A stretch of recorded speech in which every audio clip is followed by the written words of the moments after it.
So, I want to end with some other just extra tips to help when it comes to laying out your form and incorporating the right fields where you need to. Field sets are great. I like using field sets and to help really categorize certain areas on on the form itself. And when you do a field set, as you can see here, it basically is grouping the items together. So you want to use field sets to basically kind of group similar fields. And so the way this is set up is that this is set up, all I did was I went in and created two field sets. And inside the field sets I have the labels and the input tags. One's for home address, one's for billing address, okay, information. And again, it's not set up perfectly on this. The key here is not to be set up that perfect, but to kind of show you that. The one thing I would always suggest that you do with the field set is to have a legend added. And when you add a legend to your field set, it's going to add it right up here. Okay, so notice the top one does not have one. So what you do is usually put it right here in the first line of the field set, and you just say legend and you give it a name. And when you do that and you refresh, it's going to put it right there. Now, can you control, styling? Yeah, it's element, it's text, so you can control spacing and you can control color and font size. But I would always suggest putting a legend in because it's definitely going to make it easier to keep it organized. And then when some user comes in here, you want to make it user friendly. So user friendly is the key thing, and knowing that this all goes together, they understand that for that purpose. So another thing that I would suggest looking at is doing a drop-down list for selections. So if you have a drop-down list, you got to write out a list of selections that you're working with. Okay, and we use the select menu to do so. And I'm just going to put it down here. I'm just going to put in select. And then just like a list item, you have to tell it each of the options inside the list. So like the list, you had to do list items, li tags. So here we have to use the option tag. And so I'm just going to list out some states here.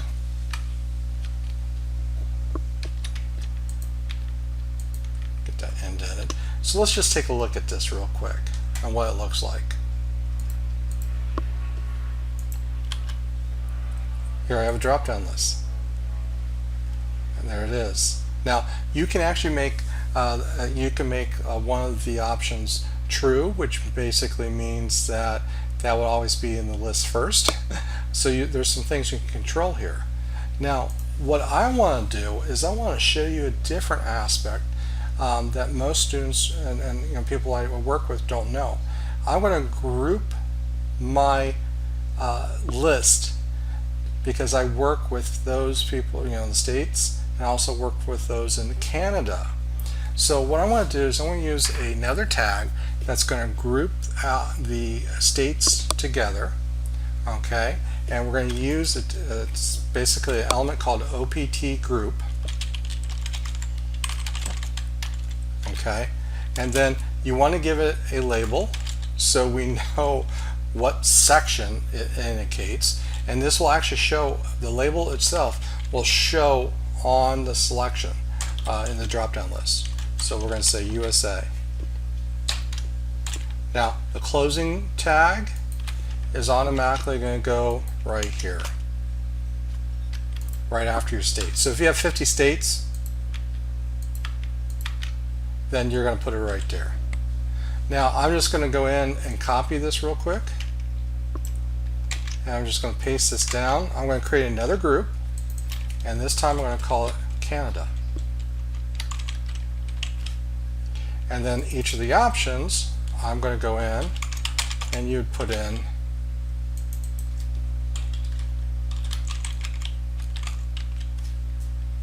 and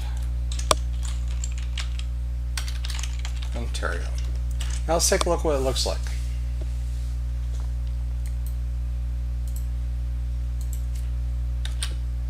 there's my drop-down list.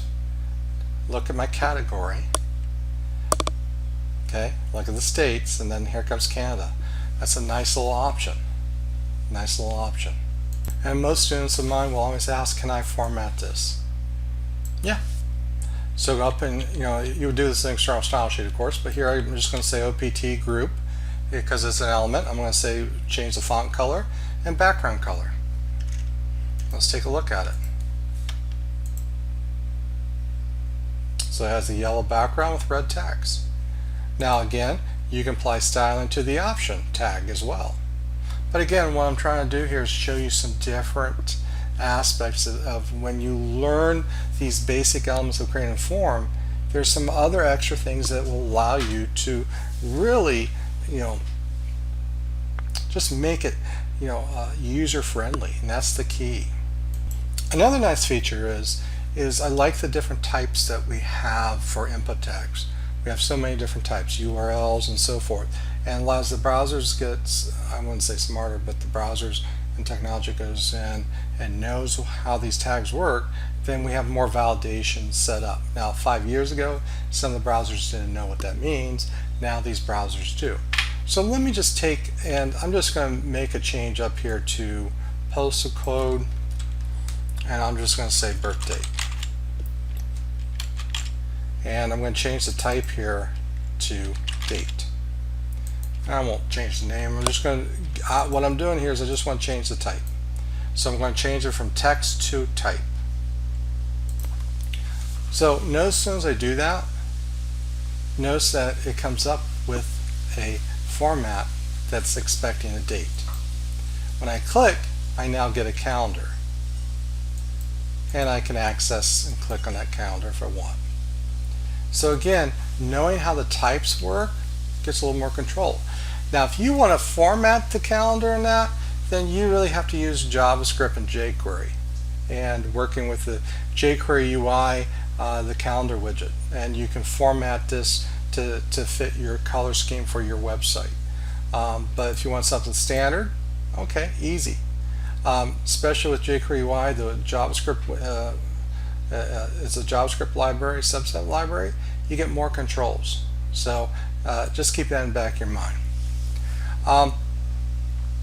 Now again, as we start looking at certain things like this, all we're doing is we're trying to give you different things to think about. Now one of the things is when I bring my mouse over the input tags, you can see a little border comes up. Okay, what I'm going to do is I'm going to go in and give you a different focusing way to focus in on the input tag. I'm going to have it change the background color. I'm going to have it change the border color when I bring my mouse over that input tag. Okay. The key here is that we're going to tell it to be applied to all the input tags that are considered text types. Okay, you're going to say, how do we do that? Do we use classes? Do we use styles? No. We can actually tell it to go and look at the input tags, and then square brackets, we tell it what type we're looking for.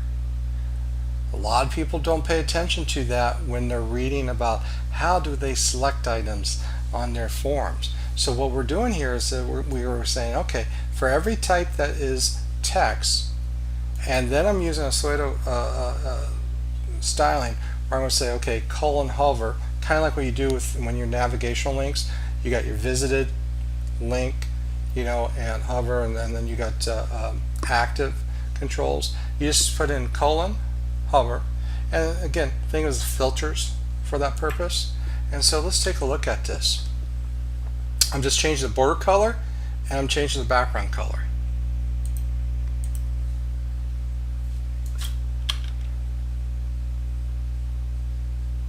Now it won't do date because it's not a text type,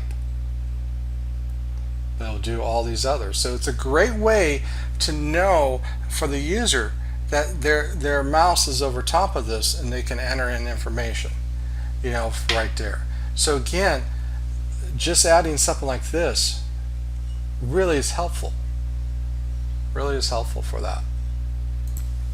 And don't be afraid to go out and search, just go online. Type in creative forms, HTML, CSS. see what else you can do, because this is just basics. I didn't do anything with styling to this. I have to think about how I want that to be styled. But understanding how you incorporate some of these forms, elements into your page is important. And then once you know the basics, then you can start spending time on styling and designing it to fit your overall scheme, your theme.